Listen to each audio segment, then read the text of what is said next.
La, du- ¿La dupla qué? la dupla arma. ¿Por qué? Suena mal eso. Ah, Arma, arma.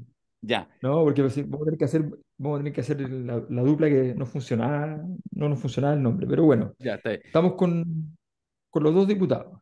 Con los dos diputados. Ya, eso es lo Ya. formal. Esto, mira, no sé si se acuerdan, Jaime y Jaime, que el Checo Pete, cuando hacía su espectáculo, decía, Mm. llegaba, entonces el escenario decía, buenas noches. Y decía, esta es la única parte sin garabatos, sin groserías que voy a decir en todo el espectáculo. Bueno, entonces vamos a ir, ya lo dijo Alberto, estamos con los diputados. Comenzó y terminó la formalidad. Ya, perfecto. O sea, ustedes saben cómo. ¿Ah? Ya, voy a decir varias No se cosas para preocupe. presentarlo en este podcast. No es de emergencia, es un podcast especial y que surgió a propósito de cómo terminamos el podcast habitual de los martes, donde entramos al tema del royalty, que podría ser en la Cosa Nostra, un tema importante país, pero de alguna manera son estos temas a veces medios como estructurales, que tienen potencialmente menos sabor, nos sacan la cuña de los monos peludos, etcétera. Y entonces, pero al final se armó una discusión buena y fue Alberto, vamos a concederle la autoría, que dijo, ¿sabéis qué? Hagamos una conversación y hagamos con diputados, con personas que han estado muy metidos en la discusión, con sus luces y sombras y que han estado permanentemente preocupados de, bueno, a ver si queda algo más de tema de la ganancia, de la riqueza de la minería, que se va toda, la que no es de Codelco, manos privadas, cómo puede quedar para el país en su conjunto, para el norte, para las zonas mineras. Y en ese contexto hemos hecho una excepción, perdón esta pequeña introducción, nosotros no solemos hacer podcast, ni siquiera mucho en los seminarios, con políticos en ejercicio, pero quisimos hablar del royalty, nos pareció súper pertinente y por eso les agradecemos mucho que hayan aceptado esta invitación de viernes en la tarde-noche. Claramente Jaime Araya está esperando arrancar del auto para alguna ceremonia, me imagino, en su distrito. Tiene toda la cara, no lo sé, pero tiene toda la cara. Así que muchas gracias, Jaime Araya, Jaime Mulet, diputados de la región de Antofagasta, la región de Atacama, respectivamente. Bienvenidos acá a la Cosa Nostra. Oye, Bueno, no, no, muchas no, gracias. no quiero recordar el último liderazgo nacional importante que fue entrevistado en estos podcasts especiales. ¿Quién fue? ¿Quién fue? No, pero no, pero fue antes de que Fue fuera, hace harto tiempo, hace fue harto antes de que tiempo. fuera vicepresidenta del país, Ya, por ok. escasos 6 meses. No les deseamos Ya, tanto mal, mira, chiquillos, chuta. no les deseamos tanto mal. Así que, Eh, eh, Ya, pero fue entremos en en su mejor materia. momento. Alberto, Fue en su mejor momento. Sí. Sí, no, no, yo solamente creo que lo más importante, creo que en este tema es ceñirnos a comprender el proceso que ha llevado esto, porque el tema del royalty, recordemos que en la transición, en los 30 años, cuando se discutió el royalty, se hizo una promesa, así como una promesa al aire, pero una promesa. La promesa no era una promesa para los ciudadanos, era una promesa para las empresas. Se dijo, pero miren, este es el último royalty que se discute para empresas, no hay más. ¿Ya? Aquí se cierran los royalties, esto es lo que hay, esto es lo que vamos a hacer, y nada más, no se preocupen. ¿Ya? Y se terminó ahí. Pero la discusión renació ahora y de hecho prosperó. Entonces le doy la palabra a Jaime Mulet porque ese origen él tiene bastante importancia en ese proceso. A ver, cuéntanos, Jaime, cómo parte este Royalty 2 post-transición. bueno, bueno, muchas gracias. En primer lugar, muchas gracias por la invitación. Saludo a Jaime ahí, Jaime Araya. Bueno, yo creo que nace con Jorge Lavandero, ¿ah? Yo siempre reconozco a Jorge en esto que nos metió en la cabeza a principios de los 2000, especialmente, con mucha fuerza la idea del royalty. Y a Jorge lo miraban muchas veces como una persona extraña, ¿me entendí? Muy outsider dentro del Comité de la Democracia Cristiana. Yo formaba parte en esa época de la Democracia Cristiana y la verdad es que nos convence y hacemos el primer proyecto de ley del 2004 en ese contexto, que se pierde, voy a resumir en eso. Se pierde y sale el impuesto específico a la minería, que lo negocia Lago con Izaguirre, con la gran minería y ese pequeño impuesto específico que no tenía asignación regional. Y bueno, y quedamos hasta ahí, perdimos con un proyecto de ley de royalty en la Cámara de Diputados y nace este impuesto específico. Después ese proyecto inicial, entre paréntesis, lo firmó Pedro Araya también, que es hermano de Jaime, el año 2000, cuatro, aprovecho de decirlo, él era diputado, Pedro Araya también, entre otras personas. Actual senador.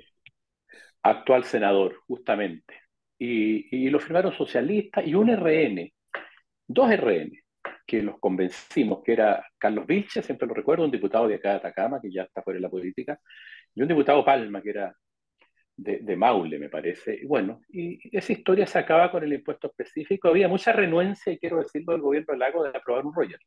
Yo no me olvido nunca de eso. No querían aprobar el royalty, no les gustaba el royalty. Y terminaron medios obligados porque levantamos el tema desde lo que era la concertación con Gonzalo Marner, Adolfo Saldívar y otros, y bueno, y los parlamentarios del norte particularmente. Pero terminó la historia del impuesto específico que después Piñera lo aumenta un poco a raíz del terremoto del 2010 y se recauda un poquito más. Y después, en el caso particular, yo estuve fuera del Parlamento muchos años y vuelvo el 2018 y siempre con el royalty en la cabeza, porque el impuesto específico no era royalty tampoco, y siempre con esa posibilidad, y con Esteban Velázquez, que había sido alcalde de Calama y que entra conmigo por primera vez al Parlamento el 2018. De ahí tomamos el proyecto antiguo, hicimos uno nuevo y presentamos el proyecto del 2018, un royalty ad valorem, en el mes de junio, o sea, los poquitos meses de haber vuelto a la Cámara de Diputados. Y ahí se inicia este proceso que nadie le había mucho futuro, la verdad. Y hoy, el otro día alguien me lo reconoció. Y pensaban que era, porque estaba como precisamente, decía Alberto, como que esto ya se había legislado, las compañías mineras habían quedado con cierta tranquilidad, pero con Esteban Velázquez, Alejandra Sepúlveda también, y otros le damos duro, logramos sacarlo a la Cámara de Diputados en 2021, antes de la elección, de manera que hubo un entusiasmo de algunos parlamentarios y logramos los votos antes de la elección del 2021, en la reelección o de la elección parlamentaria.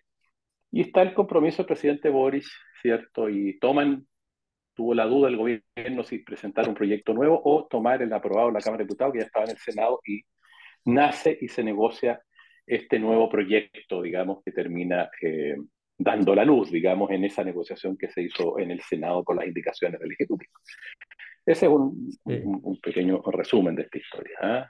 Yo Sí, creo que no le tenían fe al proyecto en general. Bueno, la derecha nunca le ha gustado, parte de lo que fue la concertación tampoco. Y logramos, digamos, yo creo que ayudó mucho la pérdida de la reforma tributaria en empujar, mm, digamos, el gobierno con fuerza este proyecto. es cierto. Y Jaime Araya hasta última hora hizo hartas bolitas, entonces aprovechemos de que nos cuente por qué hasta última hora estuvo ahí haciendo bolitas Anda en el de proyecto, díscolo porque, por la vida, anda. porque dijimos así, origen y final. Y al final, las últimas horas, el diputado Araya ya tenía un par de marejadas armadas ahí en el Congreso. A ver, cuéntanos, Jaime, cómo fue eso. Oye, yo primero agradecer la conversación y el espacio para poder contar un poco más así como el backstage de cómo son las cosas. Y no puedo sino partir valorando el esfuerzo de Jaime Mulet en esta tarea. O sea, Jaime Gracias. efectivamente viene desde muchos años en esto y ha sido bien consistente. De hecho, hay cosas que pasaban inadvertidas, como por ejemplo la sesión especial de la Cámara de Diputados en tema de Codelco. Entonces, siempre es valioso que los diputados del norte estemos en los temas importantes. Y en eso yo no puedo sino partir reconociendo la labor de Jaime, no solo en royalty, sino también en lo que es cuidar lo que es la principal empresa, al menos nominalmente, de nuestro país. O sea, a pesar de los malos números que tiene, sigue siendo muy importante. Dicho esto, Gracias. yo creo que por fin tuve una constelación de buena fortuna para las regiones, porque pasó que yo creo que el punto de inflexión es la pérdida de la reforma tributaria. O sea, el gobierno yo creo que se quedó sin nada, y en el contexto de salir con algo, planteó el tema del royalty, que yo creo que siempre el tema para las empresas ha sido la invariabilidad. O sea, les gusta tener certezas por largo año. De hecho, los proyectos mineros, y es uno de los grandes argumentos que yo siempre sostuve, no pueden ser pensados durante la rentabilidad del año, que mira, está muy bajo el precio del cobre hoy día, porque ningún proyecto minero se evalúa a menos de 20 años por el volumen de la inversión y porque son enormes empresas que mueven enormes capitales. Y en ese contexto, todos los números que se plantean, que para unos ciudadanos a pie es muchísima plata, para el contexto de lo que puede recaudar la minería o los volúmenes que se mueven en minería, cuando uno mira en una década, en 20 años, se da cuenta que realmente esto está más o menos en la periferia de las utilidades. Entonces, por eso yo siento que al Estado de Chile en general le ha costado tener una conversación de tú a tú con las empresas del cobre. Y lo mismo en general con las grandes empresas, porque siempre dicen, y me ha tocado innumerables veces, no, es que está mal el precio del cobre, se fue el superciclo, están bajas las inversiones, pero cuando uno mira en 10 años se da cuenta que esto está en el borde de lo que se está cayendo del libro. Entonces, creo que en esta ocasión el tener plena conciencia de eso, y segundo, que cuando yo creo que el gobierno agarró sin mucha convicción el proyecto de royalty, que era la moción parlamentaria, se dio cuenta que había una oportunidad importante de dar un golpe y de aprobar. Y en eso se jugó por todo, pero resulta que en el modelo de distribución que se conversó en el Senado, las regiones mineras, que finalmente pagan las externalidades negativas de la minería, quedan absolutamente a las manos de todo el mundo. De hecho, a mí me ha impresionado una frase que es bien, que se dice en muchas partes de nuestro país: esto, el que reparte se lleva la mejor parte. Era impresentable cómo Santiago se lleva la mayor tajada. Y desde ese punto de vista, para uno parlamentario, o sea, yo vivo en la ciudad de Antofagasta, ando por las calles, voy frecuentemente a Calama, Tocopilla, es bien impresentable decir, oye, o yo no me di cuenta de este reparto, o directamente estuve de acuerdo. Entonces, en ese minuto se transforma una cosa así, de esas pocas oportunidades en que uno va a estar en el todo o nada, así como tal vez la única final de Copa del Mundo que te va a tocar jugar, y uno no se puede equivocar. Y yo por eso en eso me formé la convicción de que si el royalty por esencia es el, un capital que queda inmovilizado, porque finalmente, a diferencia de una forestal donde si hay una concesión, después devuelven ese predio, se vuelven a plantar los árboles, una concesión marítima, donde hay salmonera, se vuelve a reponer, sino cuando nosotros nos devuelven las concesiones mineras, lo que va a quedar es un hoyo en el cerro. Entonces, ese capital que no se recupera, eso es el royalty, y eso está en las regiones mineras. Y si uno dice, mira, esto es compensación, lo que nosotros siempre hemos dicho, las externalidades negativas de la minería, no sé, la destrucción de las carreteras, el tema del cáncer, la contaminación, destrucción de acuíferos, destrucción de ecosistemas, es en las comunas del norte, las comunas mineras. Entonces no tiene ninguna lógica que el parámetro de distribución sea básicamente la densidad poblacional de cada región, y por eso explicaba muy bien que fuese Santiago, Valparaíso, Biobío, Ñuble, los lagos, o sea, lo más cercano que iba a haber una piedra, no sé, la región de la Araucanía, eran las piedras de un río, o sea, no tienen nada que ver con minería y reciban más plata. Y en eso, nuevamente, constelación de oportunidades, como estas normas de quórum, requerían bastante más que la simple mayoría, y yo creo que a buena parte de la derecha el proyecto le incomodaba porque creo que tenían un juicio errado respecto a lo que querían las mineras. Ellos quieren decir, somos muy pro empresa, muy pro inversión, y por lo tanto, que no exista esto. Yo creo que la empresa lo que sí querían es que le dijeran, ¿va a haber o no va a haber royalty? ¿Cuánto se va a pagar? El cómo se distribuye la plata no era un tema para la empresa. Entonces yo creo que en eso el gobierno leyó bien, hizo una estrategia, yo creo que genial, porque repartirle a todas las comunas, o sea, todos los alcaldes llamando a todos los parlamentarios para decirle, apruebe esto, era una Moreira, presión, yo creo, difícil de Moreira. sostener.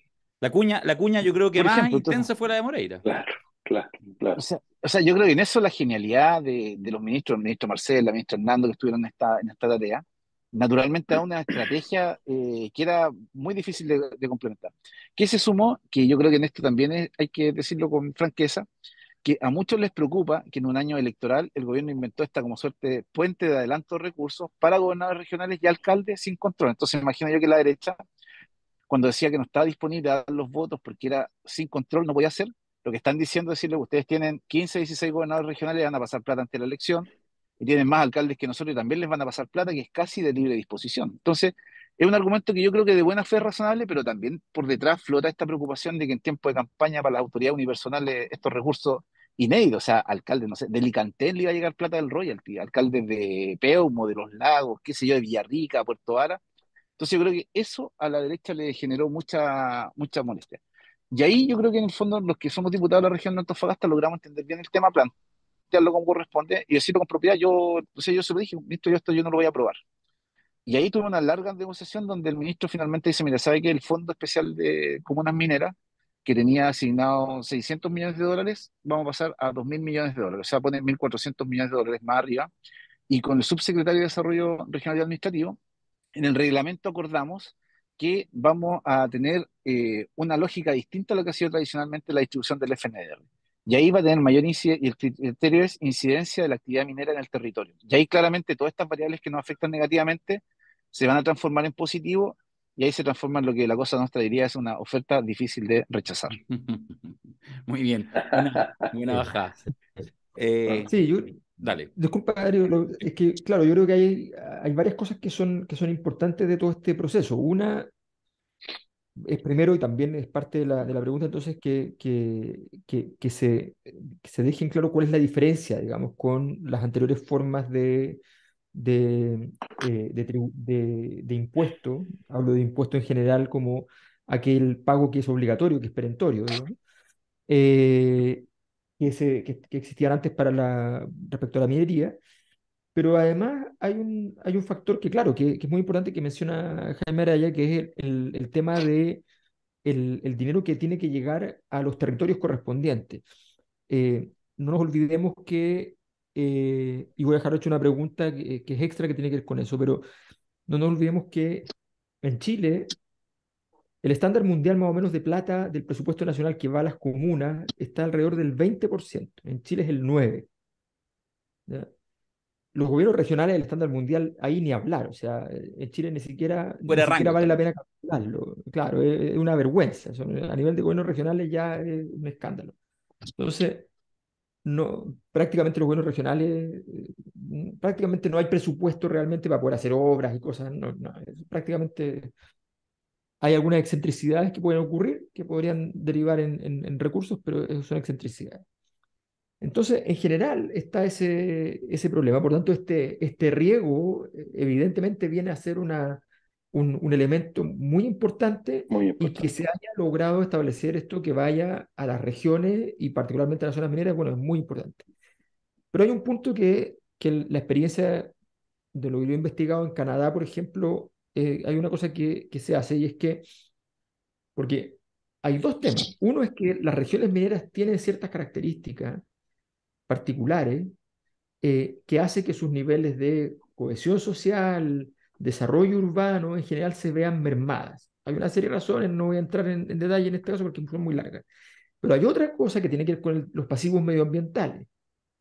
Por ejemplo, en el caso canadiense, aparte de muchos impuestos, hay una especie de sistema de ahorro forzoso, ¿ya? O sea, como el sistema de FP nuestro, pero para la minera. La minera tiene que ahorrar una cantidad de plata para cuando se jubile, ¿ya?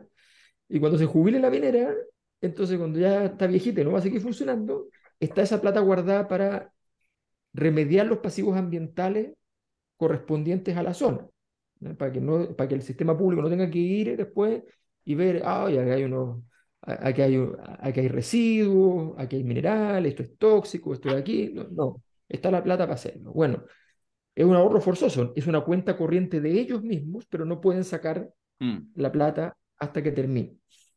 Entonces, todo esto, ¿en qué se enfoca entonces este royalty? Este royalty se enfoca en el dinero para el territorio fundamentalmente, ¿no? Ese es el camino, Jaime Mulet, ¿no? Sí, fíjate que, bueno, yo comparto una cosa y parto con eso. Además de la pérdida de la reforma tributaria, precisamente el sistema de asignación que hace Marcel es el que permite captar los votos, claramente, porque no solo pierde la reforma tributaria, sino que también inteligentemente. Nosotros pedíamos siempre un royalty con asignación regional, pensando en el norte, y siempre entendíamos que había que tener un fondo de convergencia, si le llamábamos, hacia las regiones más y las comunas más Ujú. vulnerables del país, porque obviamente, pero con una asignación regional preponderante para las regiones del norte, para las comunas mineras. Eh, Hoy día se da una compensación, el fondo para comunas mineras, relativamente pequeña. El otro fondo estructural, que en principio era de 600 millones de dólares, que es el que habla Jaime, bueno, ese también es importante porque es para apalancamiento de desarrollo productivo, regionales importantes, sistemas de integración, fundición, eventualmente te fijas, que me parece muy importante también a propósito de recuperar Chile la capacidad de fundición y refinación. Ahora, con todos los 1.300 o 1.500 millones de dólares, casi la parte, el tercio que va a las regiones, va a implicar un impacto en la poca inversión que hay hoy día en el sistema subnacional, regional y comunal. ¿Ah? Por ahí ve el número, se impacta el número. ¿Ah? No sé si Mm. un 25%, no recuerdo bien, porque como tú bien recuerdas, de hecho del FNR que iba a subir un 10% en Atacama, te fijas, de 80.000 son como 10.000 más, un poco más del 10%. De fondos municipales, algunas comunas van a subir el 20%, lo que tienen hoy día, dependiendo si es comuna minera o no minera, sobre todo las mineras. Entonces, impacta. Ahora, nosotros tenemos en Chile la ley de cierre de faena, a propósito del modelo canadiense. Mm. Y la ley de cierre de faena, desde que está vigente, a las nuevas empresas la obliga en, su, en, el, en, el, en, su, en todo el proceso de estudio de impacto ambiental a generar las condiciones y hacer reservas de recursos para el momento del cierre de faena. Pero esos son los proyectos nuevos. Los proyectos antiguos, los pasivos ambientales que hay van a ser obligaciones que tenemos que ir asumiendo. Copiapó está lleno de pasivos ambientales en la propia ciudad. Yo estoy aquí en Vallenar ahora cerca de Copiapó, aquí no hay mucho, gracias a Dios, pero sí en Huasco, sí en Chañaral, en fin. En todas las comunas mineras, digamos, hay pasivos ambientales y va a haber que hacerse cargo con estos recursos, ¿ah? Para, obviamente, comenzar a descontaminar, digamos, porque lo de Tierra Amarilla, por ejemplo, es brutal, digamos, la contaminación permanente y los pasivos ambientales que hay. Entonces yo creo que la ley de cierre de faena permite tener hoy día y salvaguardar el cierre de los proyectos nuevos ya desde hace un conjunto de años atrás, y ahí hay recursos. En el gobierno de Piñera, no recuerdo con precisión bien, pero se alivianó un poco esa carga, esa garantía que tenían que tener. Se las cambió, no recuerdo hoy día el monto, pero hubo un tema ahí que me opuse, me acuerdo, pero se logró aprobar. Una especie de seguro, ¿ah? Permitió cambiar dinero por una especie de seguro, ¿ah? Una cosa que no era lo mismo, ¿ah? Lo digo porque ahí se alivianó esa ley un poco, ¿ah? Pero está, por lo menos. Y lo otro creo que desde las regiones, con estos fondos, parte de los fondos tienen que ir a remediación ambiental de los, de los pasivos históricos. ¿Ah? De manera que de esa forma enfrentar esa situación. Ahora, lo otro que tenemos que actuar con mucha inteligencia en las regiones es destinar muy bien los recursos. O sea, además de los problemas urgentes en materia de salud, si tú quieres, provocados por los pasivos ambientales, igual tenemos que ver cómo invertimos para, y ahí hay desafíos importantes, para ver qué vamos a hacer una vez que se acaben los recursos mineros, digamos, que son por definición que se extinguen y que por eso que nos da el royalty, además, precisamente esa calidad de que se extinguen. Entonces ahí hay desafíos donde las regiones, los gobiernos subnacionales y en general las comunas también tenemos que comenzar a trabajar para ver dónde invertir, cómo invertir, pensando en futuras actividades económicas que reemplacen la minería. ¿Ah? Por lo menos eso lo vislumbramos de esa manera aquí en Atacama. Oye, o sea, Jaime Araya vaya a meter la cuchara, pero solo para agregarle más pelos a la sopa.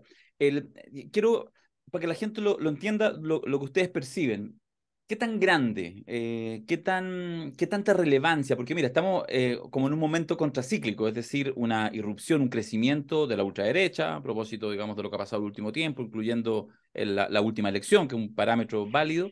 Y se aprueba en ese contexto el royalty. Efectivamente estaba semilla negociado, de hecho incluso entiendo que se podría haber aprobado antes, entiendo que el Consejo Minero recibió algunas presiones del mundo de la derecha para que esto no sucediera antes de las elecciones. Esas son las cosas que uno realmente le llegan por aquí y por allá. Pero bueno, pero se aprueba esto, que es como que en un tiempo como que fueran otras las ideas reinantes. Entonces, yo no sé si es sencillamente una cosa casual, si es algo que llega para quedarse, si en realidad, o sea, ¿cómo analizan lo que pasa en Chile con la aprobación del royalty, si es una cosa muy particular o si de verdad puede haber ahí un modelo, una manera de entender el desarrollo productivo, de meterle lucas a los deseos de descentralización, de regionalización, etcétera? ¿Cómo lo ven también como en ese contexto, como en un fenómeno más general de época? Eso me interesa, Jaime Araya, después también te lo Mira, dejo rebotado como reflexión. es buen punto, muy buen punto. Permíteme, antes de que la tome Jaime, que obviamente va a responder muy bien. Hay una disposición, diría yo, por primera vez. Yo soy un político viejo ya, tengo 59 años y tengo conciencia desde, bueno, como todo el mundo, del proceso desde que recuperamos la democracia y obviamente desde la dictadura. Yo por primera vez veo un gobierno y particularmente un ministro de Hacienda, y esto no es por tirarle flores a Marcel, que entiende con claridad la necesidad de que las regiones tengan más poder, tengan más recursos, tengan más atribuciones, y esa disposición está. Y el compromiso del royalty está mucho en él. Ahora me dicen que Marcel en la OCDE tuvo cierta responsabilidad que tenía que ver con los gobiernos subnacionales en los estudios, digamos, y enfocó parte de su estadía en ello. Yo veo en él una persona convencida por primera vez. Todos los ministros de Hacienda eran centralistas en los recursos, pero absolutamente. Y hoy día está esa disposición que se condice hoy día con el royalty, este proyecto que es una mezcla entre impuesto específico y royalty, el royalty es solo el 1% al valor.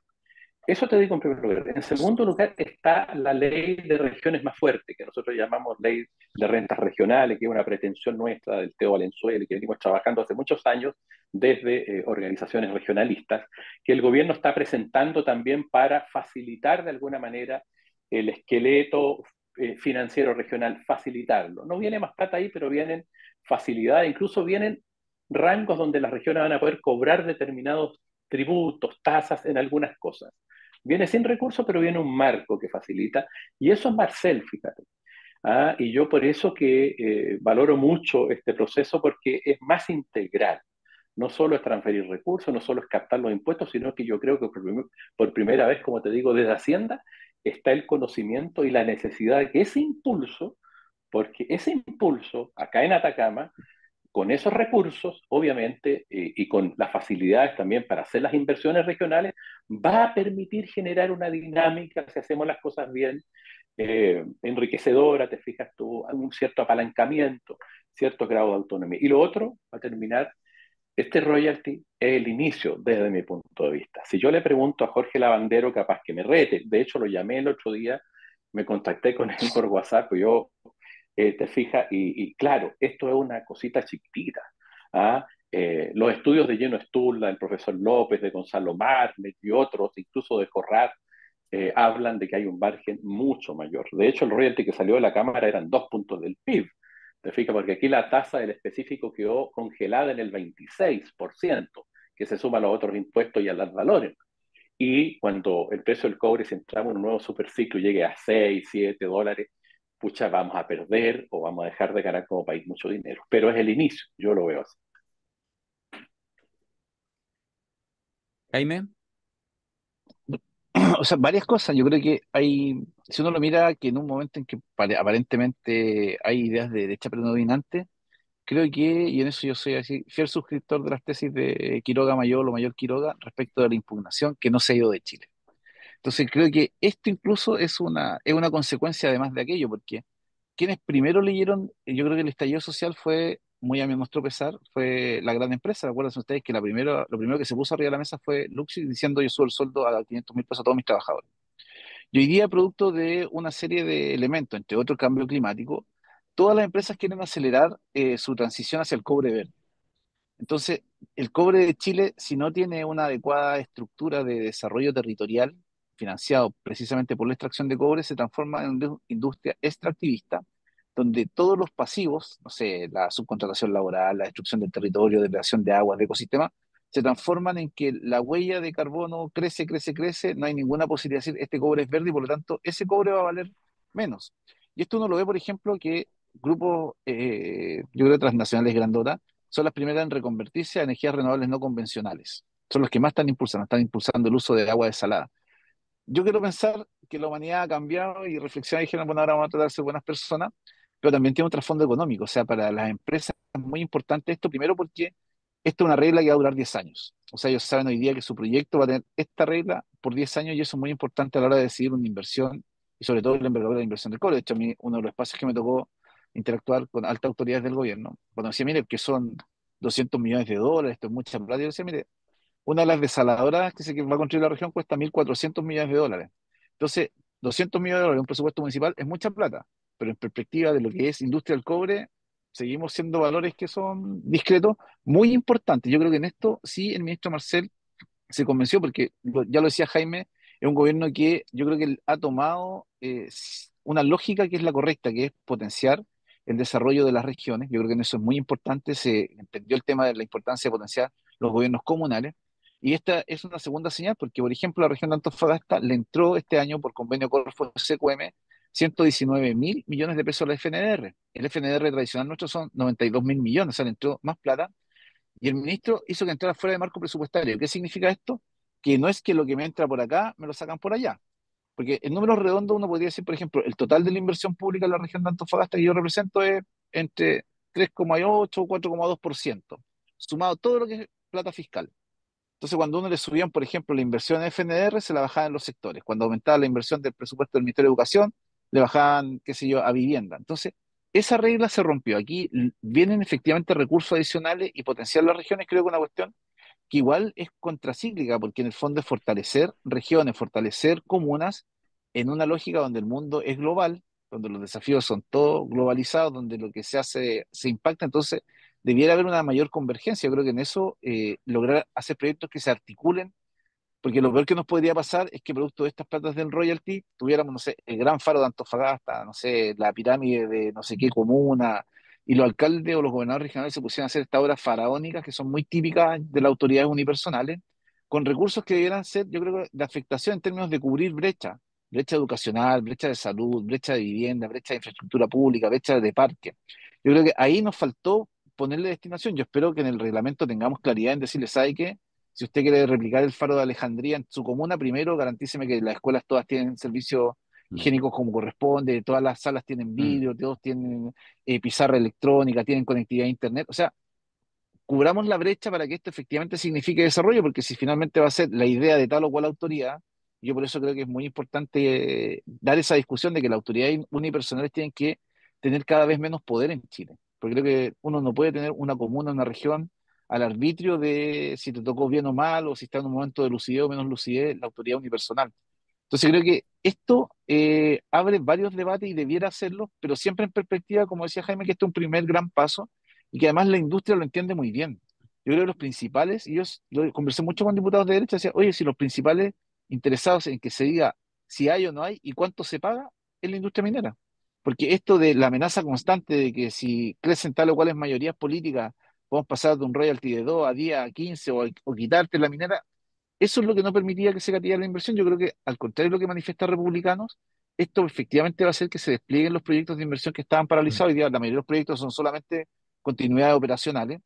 Y además, este royalty a la minería del cobre y minería del litio. Entonces, llega además en un momento muy adecuado. Y eso es uno de los argumentos que a mí me conversamos con la ministra Hernando y también con el ministro Marcel, el sentido de oportunidad de que era aprobarlo ahora o nunca. Y en eso, afortunadamente, tuvimos este punto de encuentro y pudimos poner los votos a disposición, porque si bien es cierto, uno se queda tranquilo de que hizo lo más por la región, también está la conciencia de que esto es una oportunidad histórica en cuanto el volumen de recursos es muy importante, porque además, otra de las cosas muy hábiles del ministro Marcel es que él puso el foco exclusivamente en la repartición de los 450 millones de dólares para regiones a través de los distintos fondos, pero nada decía que le quedaban 1.000 a él en Hacienda, en Tesoro Público. Entonces, o sea, es de una habilidad lo que hizo el ministro Marcel, porque hoy día todo el mundo cree que el royalty recauda 450 millones y que se reparte todo en regiones, y eso no es real. Y de hecho, una de las conversas, cuando lo asesor, dije, oye, pero si a nosotros nos falta plata, en vez de quedarte con 1.000, quédate con 950, no sé, busquemos un acomodo, porque tiene, La o sea, gente se ríe, es perdona, de oye, verdad que perdona, la gente se ríe escuchando esto, ¿ah? Porque deben pensar que la cosa es una cosa así como sofisticada, que nunca se habla así como de cifras, y no, pues compadre, ¿ah? Entra ahí y negocia y ya, tírate 50.000 millones más, no sé, cosas así, ¿o no? sí, es cierto, y además, para mí, yo soy diputado de primera vez, entonces hacía un descubrimiento, las lógicas, a mí siempre me decían, no, mira, si cuando me pregunta por qué hay un puente, me tocó verlo en el sur. No, es que mira, no sé si fue la reforma de Piñera, faltaba un voto, y un diputado dijo, yo voto, pero necesito este puente, estos 100 kilómetros de camino y una barcaza. Y ahí está el puente, los caminos y la barcaza. Entonces pasa, y esta vez le tocó, afortunadamente, por fin a las comunas del norte, particularmente a la gente de Calama, que yo creo que, o sea, piensa, cuando nosotros nos conocimos, Darío, tú estabas ahí cortando el tren porque eran recursos para Calama. Imagínate cuánto tiempo eso. Y esa discusión histórica yo creo que se viene a reivindicar con este tema del royalty hoy día. Yo creo que efectivamente el desafío ahora es que estos recursos signifiquen de manera eficiente desarrollo, progreso para la ciudadanía. Creo que no es para que los alcaldes, alcaldesas, los consejos municipales, los gobiernos regionales se pongan creativos, sino que van a la lógica de cerrar brechas de desarrollo. Me dio el abrazo del oso el Quiero decir diputado, inmediatamente, oye, espere, me quiero dio decir el abrazo del oso el inmediatamente, diputado con el tema de anunciar que yo andaba no, por eso, cortando es que trenes. quiero decir inmediatamente que la Cosa Nostra no suscribe, no suscribirá nunca el uso de la violencia que ha usado el señor Quiroga en el pasado. Decimos claramente que en el pasado no lo reivindicamos en absoluto, ¿ya? Nosotros estamos en contra. Me retiro de esta conversación, definitivamente, me retiro. Así es No sabía que esa historia yo, ¿ah? No en la los tiempos, conocía, sí, Darío, pues, ¿ah? sí, el Sí. señor No, pero Quiroga estuvo ahí. tuve un abogado que hizo magia, ¿ah? Y dejó desplumado a la Ay, te fiscalía. sacó. Bueno, no, Alberto, pero dos cosas. Mira, una es que uno de los rasgos mencionaba los rasgos que son problemáticos en las zonas mineras, eh, y que es bien importante entenderlo, porque hay países que lo han resuelto completamente, hay países que lo han resuelto medianamente, en Mm. esos casos está Chile, y hay países que no lo han resuelto nada y tienen un desastre. ¿Ya? Entonces, es entender la realidad, porque hay gente del mundo de las inversiones, qué sé yo, zonas mineras que se niegan a ver esta realidad y dicen, no, pero ¿por qué la zona minera va a ser distinta a otra? Bueno, es distinta. Hay un montón de investigaciones en el mundo al respecto. Y uno de los rasgos más importantes es la pérdida de valor de la institucionalidad política en las zonas mineras, porque las empresas mineras son tan grandes que sus limosnas son mucho más grandes que las capacidades institucionales de acción y son más rápidas además. Entonces, muchas veces los políticos mismos le llega a alguien y le dice, oye, tenemos un problema, falta pavimentar una calle, y esto me lo contaron gente de las mineras. O sea, mira, tarjeta del alcalde, la tarjeta del alcalde, vaya a esta minera, hable con tal persona, dígale que viene de mi parte y pídale la plata para el pavimento. ¿Ya? Sí. Entonces, ¿qué estás haciendo tú ahí? Estás diciendo la institucionalidad no existe. Yo estoy aquí de cartero para que usted venga y yo lo mande a la minera y usted vea cómo consigue unas lucas para poder hacerse encuestas. ¿Quién evaluó ese proyecto de calle? ¿Quién preguntó si esa calle debería existir? Porque tal vez es una población irregular, un campamento, y resulta que no, esa cuestión, el destino lógico sería en realidad tratar de trasladarlo, porque no tiene sentido que esté ahí, porque es peligroso. No, se construyó y se le puso un cemento. Pero nadie lo evaluó, nadie lo miró. Entonces, esos problemas de institucionalidad pasan en todas partes del mundo cuando no hay un control respecto a estas formas de hacer que las instituciones funcionen. Bueno, este proyecto hace que las instituciones tengan más capacidad para hacer cosas. Nunca debemos olvidar que en el caso de la región de Antofagasta, la región de Antofagasta tiene un per cápita más o menos parecido al de Italia. ¿Ya? Y no es Italia. ¿Ya? No es Claramente Italia. no. Y eso que en Italia, harto de la plata pública que llega se pierde en el camino, ¿eh? Pero aún así no es Italia. ¿Ya? Entonces, claro, hay un problema ahí que yo creo que este tipo de ley permite que al llegar recursos, lo- las instituciones públicas puedan mostrar su capacidad. Y esto es importante que efectivamente se muestre su capacidad en cosas más estructurales. Uno de los grandes temas de zonas mineras siempre es el tema de desarrollo urbano, y eso suele ser entre más o menos y bastante malo. Entonces hay que atacarlo con mucha fuerza. Pero bueno, eso es la primera cosa. Pero hago una pregunta extensiva, porque la gracia de la política es esa, que es como multiplicativa. Entonces aparece esta ley y uno dice, ya sí, pero es que esta zona tiene que tener un royalty porque está el tema extractivo, qué sé yo. Entonces la pregunta siguiente es, ok, ¿y esto no vale, por ejemplo, lo mismo para la pesca o para el forestal? No sé. Reforma Bueno, tributaria. yo Ah, creo que, yo creo que sí, fíjate, entendiendo el royalty como regalía y obviamente el sentido que siempre la definición que hicimos tenía que ver con el hecho de que se explotaba un recurso no renovable, ¿cierto? Y que eso era una cosa, y lo otro era que el Estado era dueño del recurso. ¿Ah? El Estado era dueño del recurso por la disposición que está en la Constitución, donde el Estado de Chile es dueño, ¿cierto?, de todos los yacimientos mineros. Entonces era el pago al dueño. ¿Ah? Y así se entendió, así se definió. Y por primera vez se establece el royalty, porque la otra fue impuesto específico con un sistema de margen operacional minero, en fin. Y esto lleva una mixtura de margen operacional minero y de royalty ad valorem del 1% de las ventas, ¿ah? Que es una parte de la recaudación. Ahora, yo creo que, y se ha planteado, por ejemplo, en las forestales, lo hemos planteado desde la Federación Regionalista Verde, lo planteó Esteban Valenzuela, en medio de los incendios, digamos, después lo eso iba a corrigió el decir, hágase cargo ministro. de su ministro. Claro, me hago cargo de mi ministro y Es su apoyo a ministro mi y es su ministro, amigo, después, además, imagínese. y mi amigo Teo, y después lo reafirmó Flavia Torrealba de la Federación, se planteó en comité político también, y el ministro de Hacienda le cierra la puerta por la reforma tributaria de alguna manera.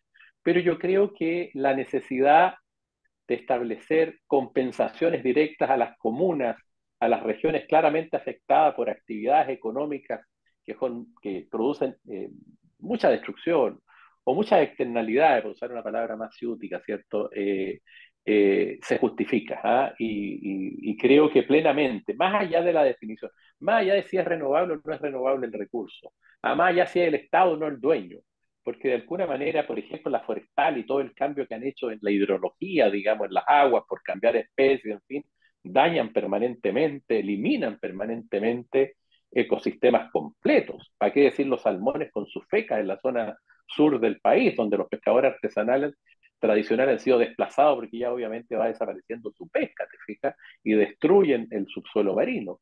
En esos dos casos yo los veo muy emblemáticos y creo que hay que buscar la manera de que esas actividades obviamente compense la destrucción que han hecho directamente en las comunidades, parecido a lo del royalty de la minería, y obviamente dejen de producir esos daños que son irremediables. Entonces hay que buscar eso, de manera que yo creo que esto es una apertura, hay un contexto político donde no creo que el gobierno la promueva, para que me vaya a pasar el rollo, digamos. Solo me ha llamado la atención, sí, una declaración que ante el programa no la encontré del ministro Marcel, que quiero decirla, que dice si vamos a discutir la reforma tributaria, porque él ha estado en diálogo permanente con los gremios, con los partidos, en fin, con distintos sectores, y yo creo que en alguna le escuché deslizar de que probablemente afecte esa recaudación nueva. O sea, la afecta a un objetivo o a un lugar, más bien a un objetivo político o económico determinado. Y va a buscar de esa manera lo que me imaginé, que me parece interesante, en este intento de nueva reforma tributaria, va a buscar los votos así. ¿Y qué pasa si subimos un punto que es poco tradicional desde que se hizo la Constitución del 80? Subimos un punto, no sé, o medio punto de recaudación a través del impuesto a la renta para seguridad ciudadana. O sea, y si los empresarios dicen que no, y si la derecha dice que no, entonces se están oponiendo, ¿te fijas? Ahora, eso es peligroso, ese juego, ¿ah? Sin lugar a dudas, pero no deja de ser interesante. Le escuché decir, pero no he encontrado el texto. Te digo, si es que afecta a determinadas recaudaciones a fines específicos, que yo creo que no tiene necesariamente nada de malo en la medida que se haga y que se regule bien. Eh, pero bueno, eso es lo que te puedo decir. Don Jaime Araya. Oye, o sea, yo creo que la pregunta es, la definición gruesa que tenemos que dar es la recaudación fiscal. ¿Cuánto queremos recaudar? Yo creo que en eso, esa conversación hay que darla muy sencillamente, no en puntos técnicos, y después hacer, evidentemente, una línea más fina por tipo de impuesto, por categoría de impuesto, por tipo de empresa y esas cosas, De porque la industria. realmente, ¿qué es lo que uno debiera decir? La reflexión sencilla es, este es un país muy rico en recursos naturales, renovables y no renovables, es un país de mucha diversidad, de muchas necesidades, y esos recursos nosotros tenemos que buscar la fórmula que permitan que Chile sea un país equitativo, un país desarrollado, con igualdad de oportunidades, que nos permita efectivamente volver a insertarnos en el mundo que viene, porque yo creo que mucho de la conversación del mundo, cómo está cambiando, no se está dando en los espacios políticos de discusión tradicional. Hay proyectos muy valiosos, como por ejemplo 40 horas, pero eso yo no creo que sea la discusión del mundo del trabajo hoy día, cuando se está destruyendo el trabajo humano. O sea, hoy día uno donde va, no sé, a un mall, uno va a una tienda comercial y hay, no sé, hay dos cajeros por piso, antes estaba lleno. Ese trabajo hoy día polifuncional que le gusta tanto al retail es porque ya no necesitan solo al cajero, al vendedor, al asesor comercial, sino que automatización. Y eso está entrando muy fuerte. El propio mundo minero antes era intensivísimo en utilización de mano de obra, hoy día ya no lo es. Cuando uno va a las faenas mineras, sí, es todo automatizado. Entonces, creo que garantizarnos esa oportunidad de que Chile efectivamente sea un país desarrollado en el corto plazo y de acuerdo a los desafíos del mundo actual, tiene que ser diciendo cuál es la recaudación fiscal necesaria y que además no haga ser un país respetable. O sea, nadie viene de afuera y dice, les vengo a vender hielo, como esta historia de Gabriel García Márquez, cuando iban y vendían el hielo así como que todos se deslumbraban y algo que no valía nada, lo hacían ver como valioso. Entonces yo creo que el tema del respeto que tiene Chile cuando dice yo pongo reglas claras porque sé lo que tengo y lo que vale, estas son mis reglas. Y eso rige en lo forestal, rige en lo minero, rige en la agroindustria, las posibilidades que tiene Chile de desarrollo de energías renovables no convencionales. O sea, pongamos nuevas reglas, pero reglas acorde de una cosa que hemos dicho muy sencillamente. O sea, hagan en Chile lo mismo que hacen la mayoría de los países OCDE. ¿Por qué los países de la OCDE en sus países no contaminan, en sus países no subcontratan, en sus países tienen seguridad social, sindicalización, protección a los consumidores, y aquí vienen a Chile y no lo hacen? Entonces yo siento que eso es una cosa que el país tiene que hacer a través de la reforma tributaria, que imagino que es el espacio natural donde es omnicomprensivo y por lo tanto ahí se discute. Y las cosas específicas por sector, por lo que yo quiero potenciar, por lo que no quiero potenciar. Nosotros hemos hablado en la bancada el otro día de la necesidad que haya, por ejemplo, un impuesto a la automatización, para que de alguna forma el Estado pueda ir regulando la puesta en marcha o la salida del trabajo humano. Si hoy día no es cambiar un trabajador por otro, es cambiar un trabajador por una máquina. Si las estaciones de servicio ya no tienen bomberos. O sea, y uno ve que, por ejemplo, en cierto supermercado hoy día el 40% de su superficie ya no es sala de venta, sino que es sala de despacho. Entonces, eso significa terminar con el trabajo y ahí yo creo que Chile se merece una oportunidad de ser uno de los primeros países que llegue a esa sociedad más moderna, que hoy día aparece, no sé, cosas que antes eran impensables. Por ejemplo, un tipo que tuvo un accidente ayer, quedó parapléjico, hoy día camina gracias a la inteligencia artificial. O sea, esta semana viene en Chile el primer juicio donde un imputado va a ser asistido por una inteligencia artificial. Esta cuestión del chatbox GPT que reemplaza los discursos políticos, reemplaza las tareas escolares, que lo reemplaza todo. Nosotros necesitamos desarrollar capital humano que nos permita ser una sociedad de futuro. Y en eso yo siento que una reforma tributaria es primero decirle al mundo, sabemos lo que tenemos, sabemos lo que vale y exigimos que se nos respete, porque Chile, a pesar de lo que nos digan, si miramos, y yo creo que el desafío del presidente de la República es llamar a todos los sectores políticos a cuidar el país. O sea, nosotros no tenemos un país en ruinas, como dicen muchos sectores de oposición, algunos autoflagelantes que de la propia coalición de gobierno, si basta mirar lo que pasó en Perú, y ha pasado 2 veces, lo que está pasando en Ecuador, lo que pasa en Colombia, lo que está pasando en Argentina, para decir, no somos evidentemente una estrella en el firmamento, pero tampoco somos un país que se está cayendo a pedazos, sino que tenemos una cantidad de oportunidades y creo que hacer bien estas cosas, como un royalty, habla bien de Chile en su conjunto, trasciende las posiciones de política. Si hacemos una buena reforma tributaria, también trasciende a Chile en su conjunto y también permite que volvamos a ser un país creíble para la inversión, un país que da certeza, que tengamos acuerdos básicos que vamos a cumplir en un mundo que cambia muy constantemente. Si yo creo que este tema de la elección, si la encuesta de la Cosa Nostra, ¿cuánto apoyo le daba en mayo al apruebo?